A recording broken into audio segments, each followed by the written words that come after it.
अस्सलाम वालेकुम, मैं हूं मरियम खान। मेरे साथ मौजूद हैं मुबशर लुकमान साहब। अस्सलाम वालेकुम। वालेकुम सलाम। सबसे पहले जो ख़बर है वो ये कि अक़वाम मुत्तहिदा ने दावा किया कि अफ़गानिस्तान में पाकिस्तानी पस मंज़र के हामिल 6000 से 6500 दहशतगर्द जो हैं वो अब भी फ़ाल हैं और अपनी पनाह गाहों को पाकिस्तान के अंदर हदाफ में निशाना बनाने के लिए इस्तेमाल कर रहे हैं। तो इसके बारे में आप क्या कहेंगे? और दूसरा ये कि पाकिस्तान जो है वो इंडिया को दहशतगर्द मुल्क करार देने के लिए क्यों नहीं कोशिश करता? अब देखें ना जी, ये तो अक़वाम मुत्तहिदा ने कह दिया, तो अब तो इसमें कोई शक नहीं होना चाहिए। और पाकिस्तान के वज़ारत ख़ारिजा को हिम्मत करनी चाहिए कि अब खुलकर इंडिया को दहशतगर्द मुल्क जो है वो करार देने की हम एक इफ़ेक्टिव कैंपेन करें यूनाइटेड नेशंस के थ्रू, क्योंकि ख़ुद UN ने ये कह दिया।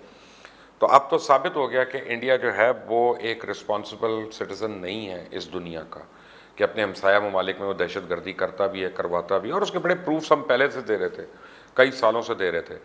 लेकिन ये पाकिस्तानी वज़ारत ख़ारिजा जो है ना, जो बिल्कुल मीठा मीठा मीठा, ये नहीं, आप नहीं, हम नहीं, ये वो चूंके चुनाचे अगर मगर, मुझे ये डिप्लोमेसी नहीं आती। मुझे ये आती है कि जो पाकिस्तान का दुश्मन है, जो पाकिस्तान के अंदर कत्ल गारत करता है, जो पाकिस्तान के अंदर दहशतगर्दी करता है, उसको सरेआम उसको जो है ना सज़ा मिलनी चाहिए। और हिंदुस्तान की सज़ा है कि उसका असली मकरू फाशिस्ट चेहरा जो है वो पूरी दुनिया के सामने बेनकाब किया जाए।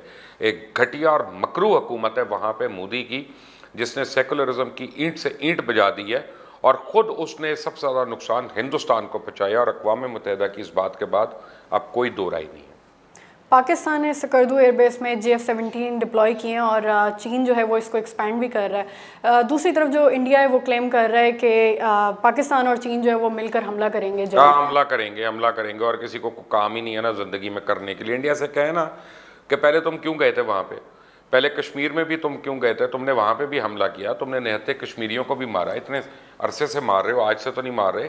20,000 ख़वातीन की इसमत दरी हो चुकी है वहाँ पे, 1,11,000 कश्मीरी शहीद हो चुके हैं, 9,000 से ज़्यादा बच्चे आँखों की बिनाई से महरूम हो चुके हैं पैलेट गन्स के निशाने पर।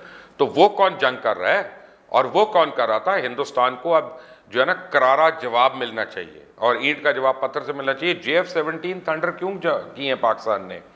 पाकिस्तान को चाहिए F-16 भी वहाँ पे खड़े करे और बजाय इनको रगड़ा मारे इनको। अब के बार हमने जो है ना, ये उसकी गलत फहमी है, क्योंकि जो उसको मार पड़नी है उसने कहा था मुझे दोनों ने मारा है पकड़ के। उसको किसी एक पे आ जाए, हिंदुस्तान को दावत है, चाइना पे आ जाए, पाकिस्तान पे आ जाए, अकेला अकेला दोनों मारेंगे उसको, और ऐसे मारेंगे जैसे अमीर गरीब की रकम मारता है ना, इतना हमने हिंदुस्तान को मारना है। इस वक्त टुकड़े हो जाएंगे इंशाल्लाह उसके। सर, जो वज़ीर आज़म हसीना वाजिद हैं, उन्होंने भारतीय हाई कमिश्नर की मुतअद्दिद दरखास्तों के बावजूद गुज़िश्ता 4 माह से उनसे मुलाकात नहीं की। पहली बार हसीना वाजिद की कोई बात मुझे अच्छी लगी है। अपना रिकॉर्ड ख़राब कर गई हैं वो अफीफ़ा की तरह के वो कभी कभी उन्होंने अच्छी बात। लेकिन हसीना वाजिद को मैं इसलिए मुखालिफ हूँ कि जिस तरह से उन्होंने जमात इस्लामी के सीनियर रहनुमाओं को कत्ले आम उनका किया, उनको शहीद किया, वो बिल्कुल जायज़ नहीं था। वो तहरीक पाकिस्तान के कारकुनान थे जिनको उन्होंने ऐसा किया।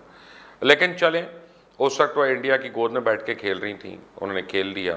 अब उनको एहसास हुआ है कि उनका जो खित्ते में पायदारी का काम है वो चाइना के थ्रू होगा। चाइना का जो दोस्त बनना चाहता है उसको पाकिस्तान को तो तस्लीम करना पड़ेगा, क्योंकि चाइना का अगर कोई दुनिया में सबसे अच्छा दोस्त है तो वह पाकिस्तान है, बाकी सारे उसके बाद आते हैं। तो हसीना वाजिद जो हैं उनका बहुत ज़्यादा झुकाव जो है वो चाइना और पाकिस्तान की तरफ, बल्कि यहाँ तक हो गया कि जो भारतीय प्रोजेक्ट्स वहाँ पे शुरू हुए तो उनको स्लो डाउन कर दिया गया, और जो चाइनीज़ कंपनीज़ को प्रोजेक्ट्स दिए गए थे वो रैपिड अपना फास्ट ट्रैक पे हो रहे हैं काम। और भारत का मीडिया भी अब इस पर चीखें मार रहा है। अभी उनकी मज़ीद चीखें निकलनी है, क्योंकि कल या परसों मेरा ख्याल है प्राइम मिनिस्टर इमरान खान के हसीना वाजिद से बात भी हुई जी, और उसमें उन्होंने उनको बताया है कि कश्मीर के अंदर कितने जुल्म हो रहे हैं, मजालिम हो रहे हैं, ताकि तमाम हमसाए ऑन बोर्ड हों। अब आप देखें भारत की बदनसीबी देखें, पाकिस्तान का तो वो था ही दुश्मन, और पाकिस्तान को तो वो हमारी उससे ताल्लुकात ऐसी थे, कभी पल में तोला पल में माशा। लेकिन उसके बाद बांग्लादेश अब उनको आंखें दिखाना शुरू हो गया। नेपाल एक ऐसा मुल्क है जिसने ज़िंदगी में किसी से लड़ाई नहीं की, जिसने ज़िंदगी में किसी को नुकसान नहीं पहुँचाया। नेपाली लोग जो है ना बेसिकली बड़े पीस लविंग लोग हैं, और वो सिर्फ वेलकम करते हैं लोगों को, वो खिदमत करते हैं, वो कभी किसी को नुकसान नहीं पहुँचाते। आप देखेंगे नहीं नेपाली ने धोखा दिया हो, जेब काट ली हो, इस तरह के पेटी क्राइम्स हो। They are a very very superior and evolve nation. वो अब भारत के सामने खड़े हो गए हैं और उन्होंने कहा कि हमारी ज़मीन उन्होंने कब्जे से ली हुई है। भूटान उनके सामने खड़ा हो गया है। अरुणाचल प्रदेश वाले जो वो कहते हैं हमें अलग मुल्क चाहिए, मणिपुर वाले कहते हैं हमें अलग मुल्क चाहिए, उन्होंने शैडो गवर्नमेंट भी बना ली है। इस माओइस्ट की तहरीक अलग चल रही है, नेक्सलाइट्स की तहरीक वहाँ पे अलग चल रही है। सिखों का तो अभी मैं नाम ही नहीं ले रहा। तो सिख जब खड़े हुए ना तो सिखों ने तो मार मूर के अपना हक ले लेना है, वो बड़ी दलेर कौम है। तो ये जो है ना, भारत का बड़ा बुरा वक्त आ गया मरियम, ये मेरे से आप लिख लें। ये अल्लाह ताला जो है ना, वो हज़रत अली का एक कॉल है और बड़ा क्लियर है वो कॉल कि कुफर की हुकूमत चल सकती है, जुल्म की नहीं चल सकती। और मोदी बहुत सालिम आदमी है, नहीं चलेगी ये हुकूमत इस तरह। पाकिस्तान को आइसोलेट करना चाहता था इंडिया, और वो अब जो खुद आइसोलेट हो असल में आपने मिसाल कितनी बारी सुनी, हम अपनी ज़िंदगी में देखते रहे हैं। मेरी वालदा मुझे कहती थी जो गड़ा दूसरे के लिए खोदोगे उसमें खुद गिरोगे। इवेंचुअली इंडिया के साथ वही हुआ है। यूएई ने जो कोविड-19 की एड भेजी है इसराइल में, तो आपको क्या लगता है, तेल अवीव को भेजी है, तो उन्होंने क्या एक्सेप्ट कर लिया तेल अवीव को? नहीं, उन्होंने तेल अवीव को नहीं भेजी, उन्होंने फ़लस्तीनियों को भेजी, हमास को। अब वो अपना फ़लस्तीनियों को, अच्छा अब देखें फ़लस्तीन में तो कोई एयरपोर्ट ही नहीं है जी, ठीक है ना, तो वो कहाँ पे जाती?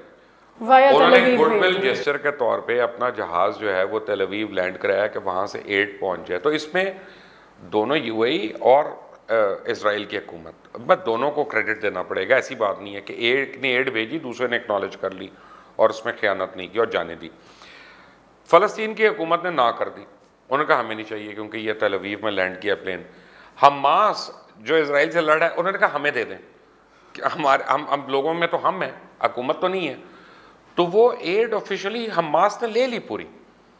अब लोगों को ये भी बताएंगे जहाँ फ़लस्तीन हुकूमत ने उस एड से इनकार किया इस वजह से, वहाँ हमास वालों ने वो एड ले ली और यूएई की वो प्लेन खाली आया वापस, ठीक है ना, जो गया था पूरा भर के एड के सामान के साथ, दवाइयों के साथ, और ख़ास तौर अद्वियात की बहुत ज़्यादा एड गई वहाँ पे। इसलिए फ़लस्तीन में कोविड-19 पे बड़ी जल्दी उन्होंने काबू कर लिया था क्योंकि उनको टाइमली एड मिल गई थी।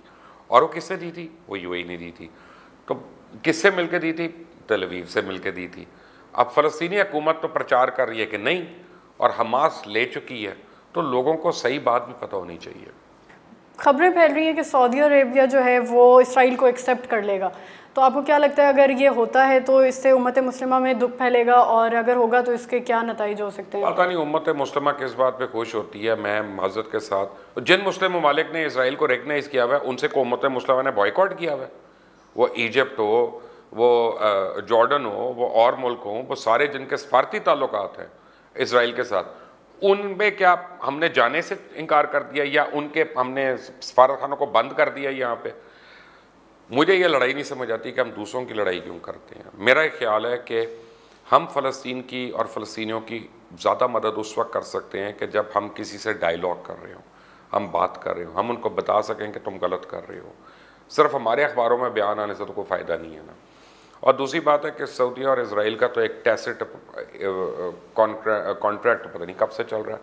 आखिर तेल कोई दे ही रहा है ना इसराइल को, वो कौन दे रहा है? पीछे तो उनके डेड सी है, तो ब्लैक सी या डेड सी जो भी है, तो वहाँ से तो नहीं आ रहा ना, कोई पाइपलाइन तो नहीं आ रही उनके पास रशिया से या कहीं और से, तो वो तेल कहाँ से आ रहा है? तो उम्मत मुस्लिमा में से ही को दे रहा है ना। तो अगर अब ये जो चाइना और अमेरिका का ब्लॉक्स जो आपस में बन रहे हैं, इसमें देखें जॉर्ज बुश ने एक बात बड़ी क्लियर कही थी जब 9/11 हुआ था। उसने कहा either you are with us or you are against us. तो अब हर एक को, हर मुल्क को अपनी सर्वाइवल के लिए पॉलिसी बनानी है और अपने लोगों के सर्वाइवल के लिए बनानी है। इसमें उस मुल्क को आइडियोलॉजी के ऊपर ब्लेम करना वो भी नाजायज़ है। जो फैक्ट है ऑन ग्राउंड वो बड़े खौफनाक है। मिडल ईस्ट में खुद तो हमारे इतने डिफरेंसेस हैं, एक दूसरे से सुलह तो होनी नहीं है। मेरा मतलब है कि ईरान के और सऊदीया की कौन सुलह करा सकता है? किस किस ने कोशिश कर ली? उनके इतने डिफरेंसेस हो चुके हैं कि वो तो होनी नहीं है। तो अब मेरा ख्याल है कि आज नहीं करेंगे तो अगले साल कर लेंगे, अगले साल नहीं करेंगे तो 2 साल बाद कर लेंगे। शाह सलमान के जाने की देर है, अब फिर मोहम्मद बिन सलमान जो हैं वो कर जाएंगे। लेकिन मोहम्मद बिन सलमान को ये एक तो बात बड़ी सोच के करनी है, क्योंकि जब वो ये कदम उठाते हैं तो उनको बहुत ज़्यादा ऑपोजिशन का सामना होगा और मुस्लिम उम्मा में भी लोग उठेंगे, लेकिन उससे उनकी सेहत को क्या होगा? अगर पाकिस्तान में लोग खड़े होते हैं तो उससे सऊदीया को क्या नुकसान होगा? क्या आप हज करना छोड़ देंगे? क्या आप उम्रा करना छोड़ देंगे? क्या आप वहाँ जाना छोड़ देंगे? क्या जो लोग वहाँ नौकरियाँ करें उनको कहेंगे आप आ जाओ वापस? तो वो तो इजिप्ट में भी कर रहे हैं, जॉर्डन में भी कर रहे हैं, अमेरिका में भी कर रहे हैं, बरतानिया में भी कर रहे हैं। हर मुल्क के तो ताल्लुकात हैं उनके साथ और आप उनके साथ डील कर रहे हैं।